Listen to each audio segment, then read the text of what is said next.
if we could talk a little bit about your plan, the deferred compensation plan. Yeah. Maybe you could tick off, what we try to do is we want to make sure that we interact with plan sponsors and we give people a roadmap. So if you could share, that you're comfortable with, share some of the insights about your plan and things that you're tackling and issues that you're dealing with today. It's kind of like in my plan, we just climbed a big hill, and we just were able to accomplish some really big things that we'd been wanting to accomplish for many years. And so I'll just talk about those rather than stuff that's coming down the road, because I think they're more important. So in Wyoming, the state of Wyoming is our single biggest employer with my plan. And Wyoming's like not even as big as big cities, altogether. The state of Wyoming's not even as big as big cities. There's 650,000 people in all of Wyoming. And so we have one big employer, the state of Wyoming, with maybe about 9,000 employees.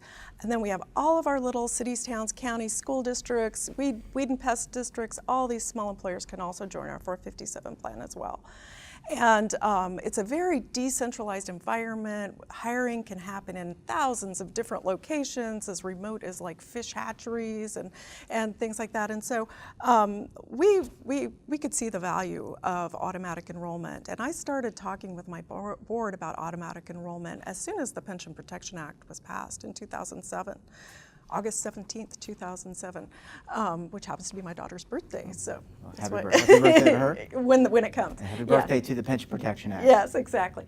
It took us a while to be able to get our state law changed that would allow for automatic enrollment. And what we needed to do was we needed statutory permission to go forward with automatic enrollment. Our board had other challenges that they needed to deal with, and we weren't able to do that right off the bat, but we were building our ideas about it, and finally we were able to get our state law changed, and we just implemented automatic enrollment for the state of Wyoming employees who are newly hired as of July 1, 2015.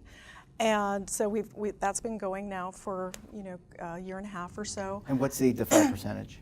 3%. Okay. And I'm proud to say that Wyoming has the highest default percentage of all the 457 plans out there that have auto enrollment. There's about 15 of them. I got to learn from them. So, most of them put it in either at 1% or at their minimum dollar amount, which might have been $20 or $25. And they quickly realized that that was not a meaningful amount.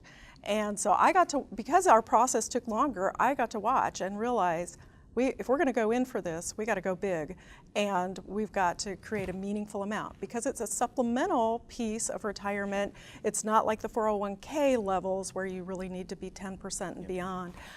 So we did a whole income objective study on our plan, and I was greatly helped by Stacy Schaus of PIMCO on that, if that's allowed to say. You're allowed. She was a guest on the show. Yeah. So hi, Stacy. Hi, Stacy. Thank you again. We were greatly helped by Stacy Schaus of PIMCO with our asset or income objective study, which showed us, with all the assumptions we selected and how we decided to structure our study, it's kind of a complex thing to do. People in our environment needed to be saving on average 5.5% from the beginning of their career to their end of their career to fully inflation protect their benefit.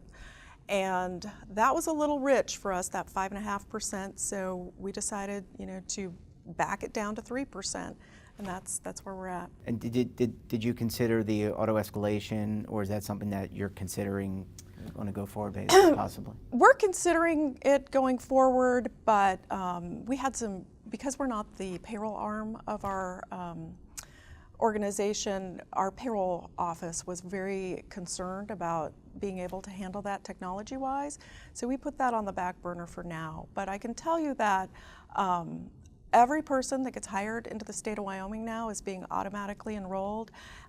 We've had, last time I looked at the numbers, we'd had like 15 people opt out. We had 2 people take permissible withdrawals.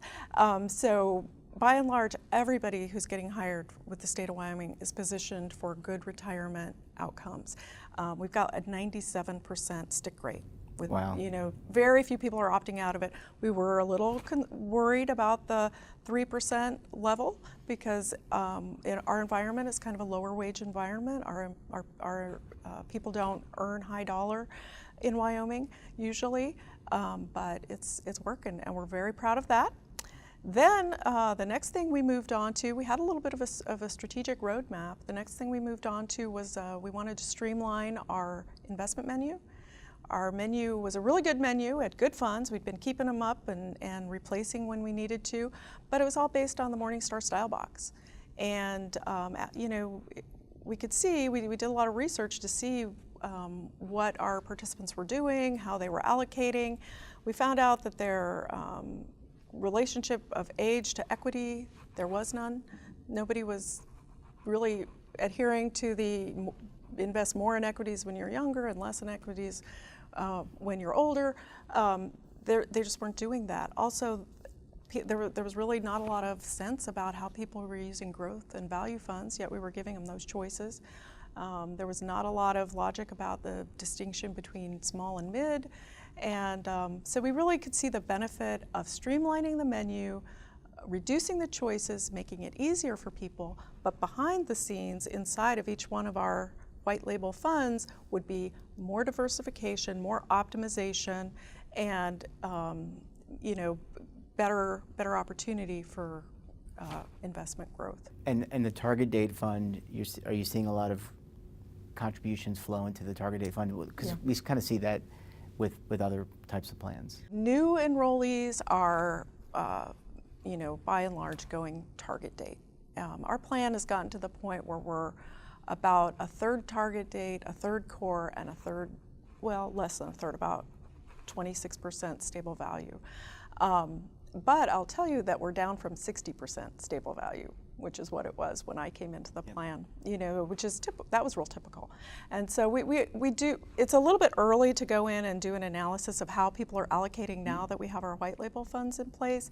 But when enough time has passed, we'll do that and we'll look at it, and I hope that we'll see that people are allocating better. And basically we've embedded asset allocation advice or guidance structure into our menu. And people have simpler choices, and there's less opportunity to mistakenly think you're diversified when you're really just in several different equity funds. You know, and that's the importance of communication. I mean, you've got to remind people that they need to take a look. I mean, you know, you talked earlier, planning for the vacation. They're planning to, you know, their jobs, and they're consumed by today, but they really need to take a look at and refresh and think about things continuously.